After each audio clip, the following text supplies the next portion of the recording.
perfect, and I don't do everything as healthy as possible. For example, right now I'm using tonic water, which has added sugar to have a gin and tonic. However, like say you like eggs, but you like to put ketchup on them.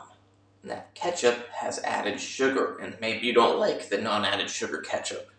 You could try something like chopping up some tomato and onion to put in your eggs. It gives it nice flavor, better than ketchup, and it's all healthy. In fact, you're even getting valuable nutrients from those vegetables. I forget the name of the one in tomatoes, but it's really good for your lungs.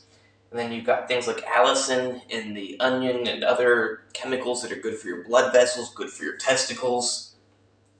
And this applies to alcohol as well. Just because you're drinking alcohol doesn't mean you gotta mix it with Coke or Sprite or some other garbage. For example, a margarita. You may be thinking of like a sugary, frozen drink, but a real margarita is just lime, orange liqueur, tequila. You don't even need to add sugar. Like, I don't add sugar to actual margaritas. Now, the orange liqueur does have some sugar in it, so you are getting a little bit of sugar there. But overall, that's a pretty healthy drink. You got your lime, you're getting your citric acid, which can conjugate certain other bad things in your body and get them excreted. You got your orange, also has some citric acid, but you got two healthy fruits. And you got your alcohol, hopefully in a glass bottle, not getting phytoestrogens seeping into it. Sorry, not phytoestrogens, xenoestrogens, because the plastic bottle isn't a plant. But keep your alcohol in glass so you don't get garbage, plastic, microplastics, and xenoestrogens, and all sorts of bad stuff in your alcohol. But yeah, it's not that unhealthy. There's a lot of ways you can make your life more of a whole foods type of life. And it should apply to everything. Not just your food, not just your alcohol, not just your this or that. But there's generally a way that you can do things healthy and more natural, rather than relying on these pre-made garbage products. I don't buy like anything pre-made, but luckily I'm here in Belarus, where in the grocery stores you can buy pre-made food. Like, the grocery store workers make food, and then they put it out for sale. I'm sure you can do that in a lot of places in the US. I just didn't do it. Sadly, they do use vegetable oil in some things, so I'm careful about what I get, because I don't think they know that cooking with vegetable oil is not healthy. But cooking with a little vegetable oil in your food, but everything else is good, probably a lot better than buying prepackaged stuff from the US that has like soybean oil, this, that. Like, you read the labels of the stuff, and there's a lot of stuff. Now, a lot of it doesn't really matter.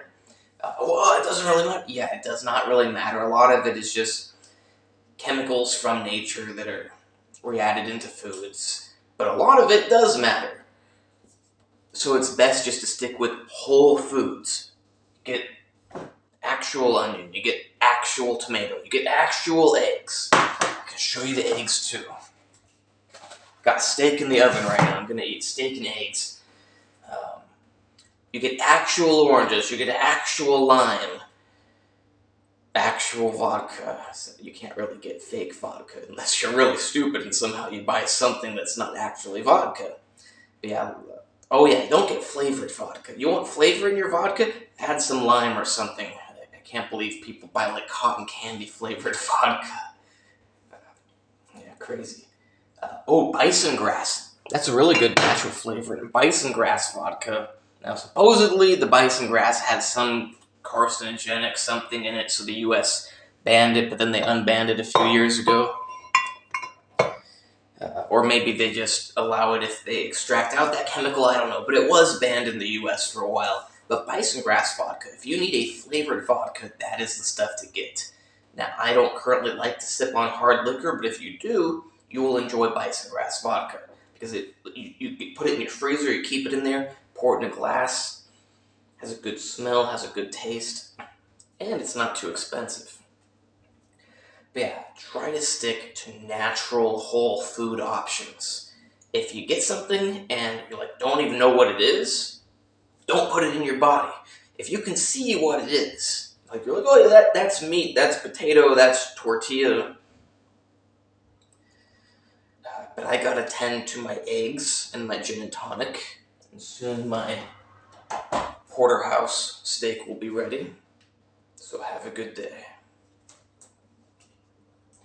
Yeah, nothing else to say. I guess I'll take a drink of my gin and tonic on camera. This one does have added sugar, though, from the tonic water, although you can find tonic waters that have less sugar. They're much more expensive and they have less sugar. I think eventually I'm going to just try to find a way to make tonic water, but like to find quinine is probably not going to be too easy because it's a pharmaceutical medication.